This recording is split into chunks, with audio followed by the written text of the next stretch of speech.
My name is Helen Damon Moore, and I am the Director of Service and Education at the Tucker Foundation here at Dartmouth College. I am honored to welcome you all and to introduce Jon Kabat-Zinn on behalf of the Dartmouth Hitchcock Medical Center Palliative Care Service, the Tucker Foundation, the Rubin Committee of Dartmouth College, Alice Peck Day Hospital, Dartmouth Medical School, the Norris Cotton Cancer Center, and the Valley Insight Meditation Society.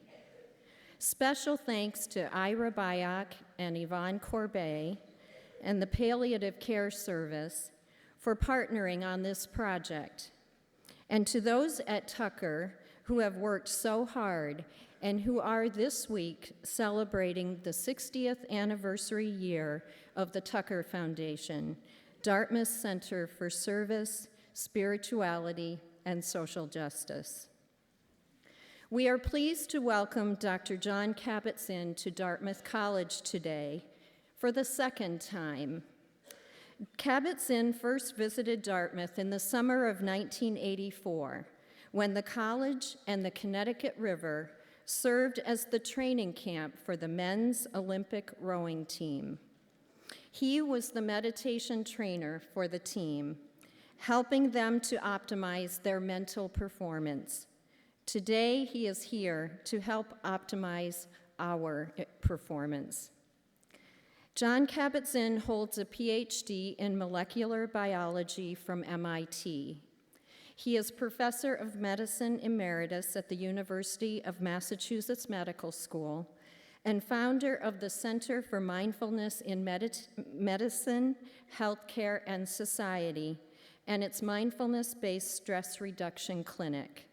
He is the author of numerous best-selling books, including Full Catastrophe Living, Wherever You Go, There You Are, Coming to Our Senses, and The Mindful Way Through Depression, co-authored with Williams, Teasdale, and Siegel.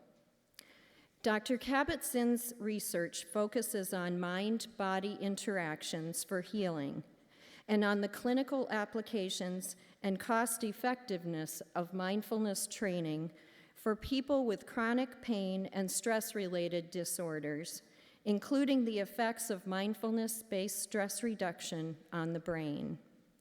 His current projects include editing The Mind's Own Physician with Richard Davidson and guest co-editing with Mark Williams, a special issue of the journal Contemporary Buddhism. Dr. Kabat-Zinn's work has contributed hugely to a growing movement of mindfulness in mainstream institutions such as medicine, psychology, healthcare, schools and colleges, corporations, prisons, and professional sports. Courtesy of Carrie Jo Grant, here in our Student Health Promotion Department, Dr. Kabat-Zinn and his work have even made their way to the inside of our bathroom doors, featured as they are in the current edition of the Dartmouth College Stall Street Journal. Please join me in welcoming Jon Kabat-Zinn back to Dartmouth College.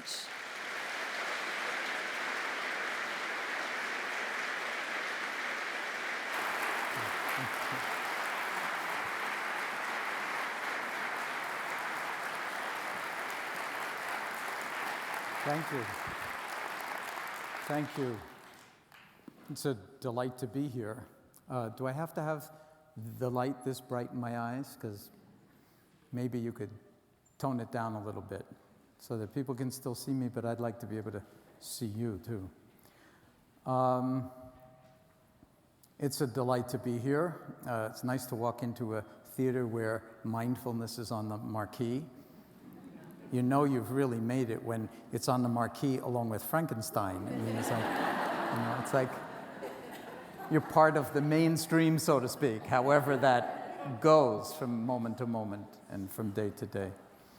But it's really a delight to be here. And I am here basically because of Helen Damon Moore and her work, which I got to actually see at the University of Iowa when she was at Iowa before coming here.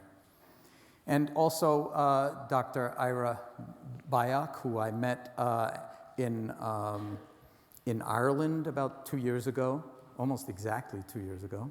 And I was just incredibly impressed on what he's doing with integrative medicine and palliative care. And so, it's like I don't live that far from this place. And I got in the car this morning and drove up. And I'm really happy to be here for the next 3 days. And, so to have this many people come out at 4:30 on a sunny afternoon after the kind of winter that we've had to a talk about mindfulness is really some kind of indicator that something has shifted in the society. You all have better things to do, I'm sure, this afternoon than to come here, unless you have some kind of real intuition about what the healing power of mindfulness might be. And then it might actually be incredibly valuable to spend the end of a nice sunny Thursday afternoon here together. So this talk is really not about me or what I have to say. It's about us. It's about every single one of us. And in some sense, what the potential is, as the slide says, for living your moments as if they really mattered. And I put a little asterisk in there, just kind of an aside, and they actually do. And the reason they do is because we're only alive when we're alive. This seems kind of a no-brainer, but you could say that a lot of our lives we're walking around with a no-brainer, or just basically no brain, or the brain is on autopilot or something like that. And what mindfulness really is about is bringing it back online, so to speak, in the present moment, because that turns out to be the only moment any of us ever have. But we're so good at thinking, so incredibly good at thinking, that we can spend enormous amounts of our time and energy absorbed in the past. Have you noticed that? Like just incredible preoccupations about who's to blame for why it's like this, or how great it was in the good old days and why can't it be that way now? So there's a tremendous attraction to the past, or a tremendous aversion, but whether it's attraction or aversion, we spend a lot of time there. Would you agree? Have you noticed that a lot of the time, if you check on what your mind is up to, it's up to memory. It's up to thinking about things that are already over to a large degree. The other favorite preoccupation of the mind is in the opposite direction, the future. And if, again, you check in every once in a while, just to, sometimes I like to say, you can call yourself up. You may have to, because we're on 24/7. We're just infinitely connected. Probably every single person has one of these in pocket.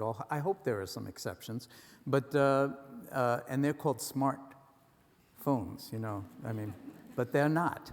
But they can really dumb us down, because we can be infinitely connected everywhere except here. And so we may need to call ourselves up every once in a while. Hello, John, are you actually here? And the answer is no, I'm off in the future thinking. And what are our favorite preoccupations? And by the way, of course, you'll get a bill from AT&T or Verizon. But seriously, what are our favorite preoccupations in the future? Well, one is worrying. I don't know about in the North Country. Maybe you've gone beyond worrying, but in the rest of the world, a lot of worry about things that haven't happened yet and may never happen. In fact, Mark Twain is famous for having said, you've probably heard this in a lot of different sort of guises, but he's famous for having said, there's been a huge amount of tragedy in my life, and some of it actually happened. But there is this sayings that, we die, he died 1,000 deaths. I mean, we drive ourselves crazy over things that are not going to be happening because we're not smart enough to actually forecast the future. But that doesn't prevent us from driving ourselves crazy and perseverating over and over and over again about what will happen. And then something else happens because we're not that smart. So something else happens, and we say we're blindsided. Now, how many of you would like the future to be different from the way we think it's going to turn out? Anybody ever find yourself wishing the future was going to be like majorly different, that we'd make some kind of change in the world? Raise your hands. I want to just feel in the audience. So, okay, I heard social justice mentioned earlier, and this is, after all, a university, or I guess you call yourself a college, but a campus kind of situation. So it doesn't surprise me, but this kind of engagement really requires thinking about what it means to make the future different. How can we possibly apply any leverage? Could we find an Archimedes, fulcrum in which to influence the future? There's only one fulcrum that I know of for that, and that is the present. Because guess what? We're living in the future of every single moment in all of our lives that came before this one. Do you remember back? I mean, I see that it's a kind of a range of ages, although most of you don't look like you're college students, I gotta say. And I'm a little disappointed. I mean, not that I'm disappointed that you came, but I'd like to see a lot more college students. They're going to Frankenstein probably later. It's an awkward time of day for the young people. How many of you are under 25? 25 or under, is it? Oh, so I'm wrong. It's really nice to be wrong. So, really.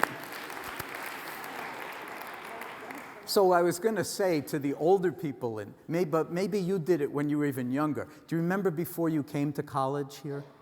And probably you got into planning what the courses were that you were going to take when you got a hold of the catalog, or you went online and you began planning, in the freshman year I'll take this, and sophomore year and the junior year. And then maybe you planned even who you're going to meet and who you might marry and what your children will look like.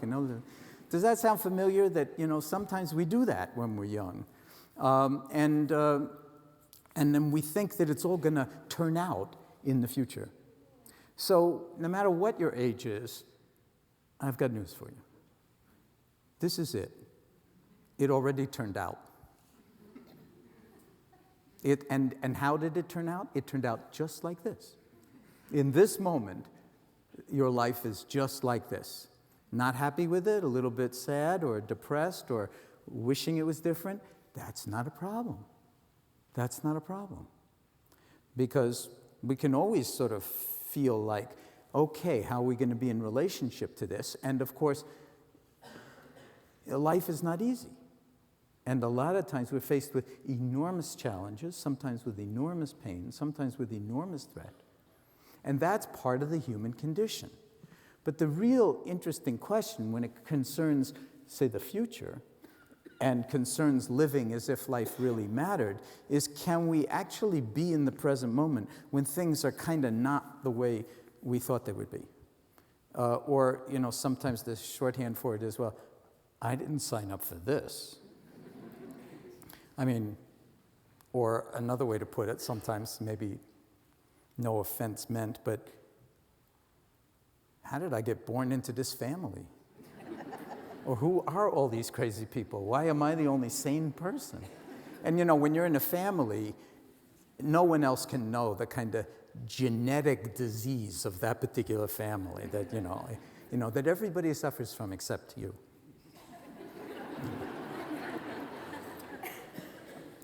So if we hope for the future to be different, the only place we have to stand is now. Mm-hmm. Because, first of all, it's the future of all the moments that have come before. So if you want to be in the future, here you are. This is actually non-trivial. It's not just, tell us something interesting. because what it invites is a kind of shift in perception and a shift in awareness, a shift in consciousness that allows us to actually live our lives as if they really mattered in the only moment we ever have. And part of that means being embodied. Because a lot of the time, we are lost in thought. That's another thing you'll notice if you start to pay attention to your mind, is that it's all over the place. It's all over the place. You don't even have to meditate for that to happen. It's its default mode. It's default mode. You don't even have to have a smartphone. You don't even have to have email. You don't even have to have a computer. It's the default mode of the mind to be all over the place. It thinks this and it thinks that. And it likes this and it hates that. And it's like, wants to approach this, but really wants to stay away from that. And it's like wired into our biology. That's called the approach avoidance. And it's kind of, the hemispheres are actually somewhat divided in terms of left hemisphere in the frontal cortical region is more approach related.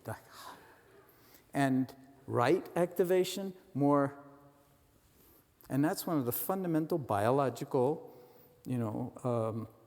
features of living systems. Move towards food, move away from danger. Perfectly natural. But how we actually modulate those impulses and those reflexes and those, kinds of unconscious urges that drive us and that cause us to be reactive a lot of the time is really an art form. It's the art, if you will, of living our lives as if they really mattered. And when we begin to actually drop in on ourselves, and I brought a few props, So sometimes I said, when we begin to drop in on ourselves,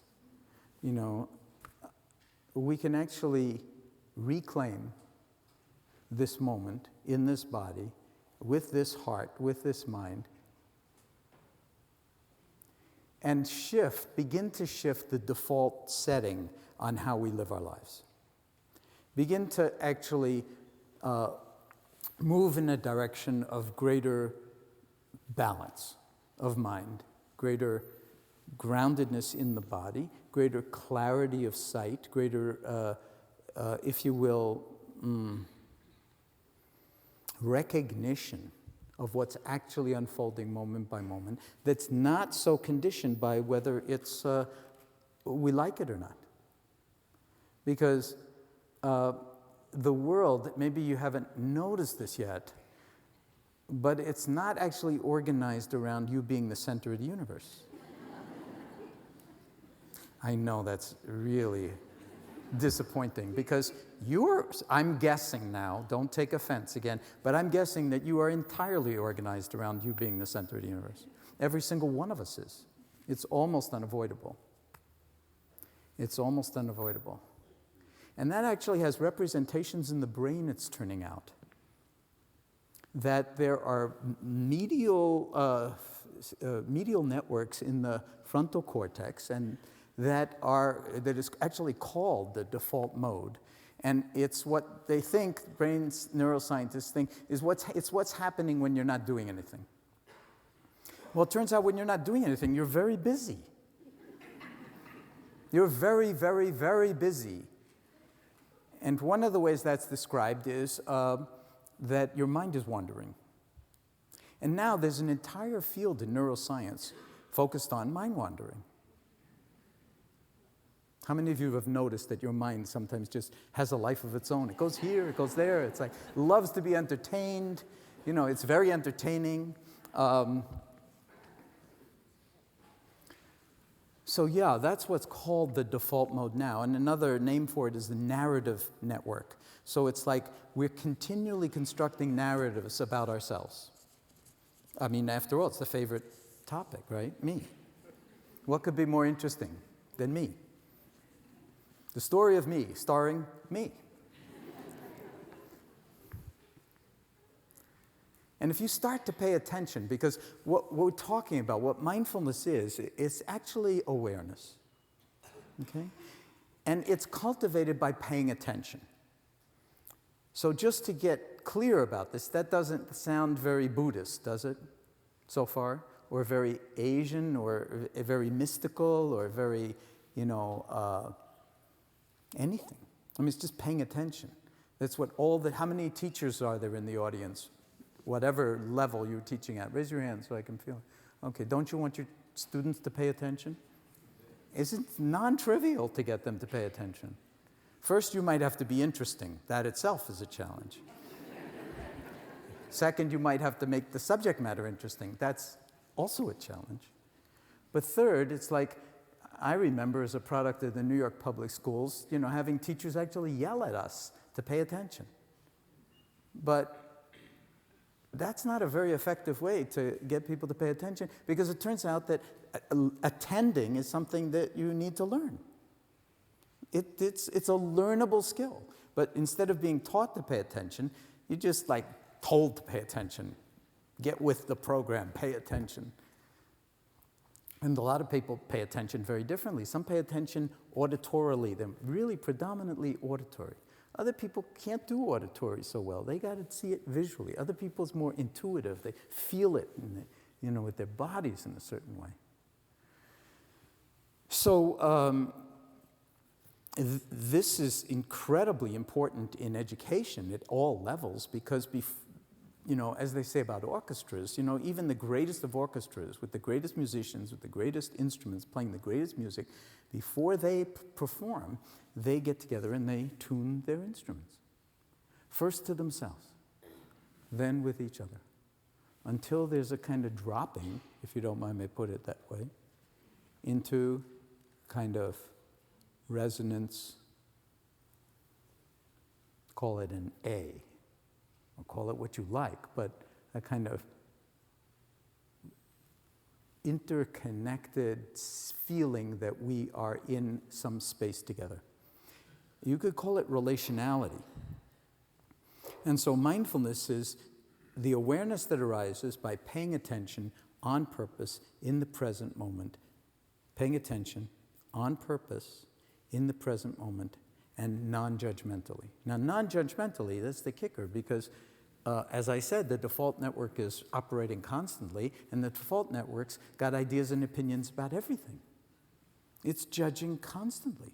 So non-judgmentally doesn't mean that you won't be judging when you actually start to pay attention to what's on your mind or what's going on in your life, but that you'll notice how much you are judging, how much you want to approach this and push away that, and you'll just allow that whole thing to be there as if you just put out the welcome mat for it. Okay, I'm not going to have an opinion about my opinions. I'm going to just let it all rain down for a moment. Can you feel how radical a shift that would be in your life? To just take one moment and allow everything to be as it is, instead of wishing it was one way or another?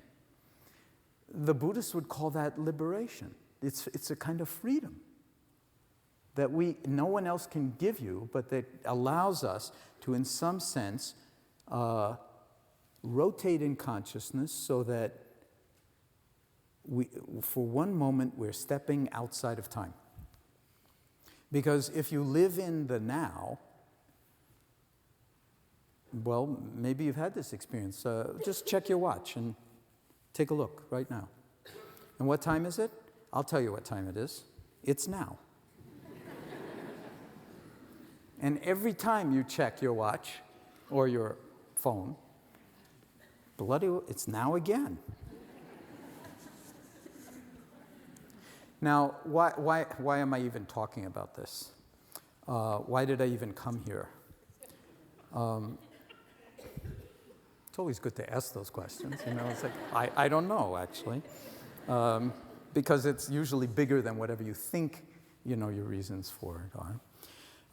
But it has a lot to do with the medical school and with what Ira's doing there, and with what Helen is doing in the undergraduate school.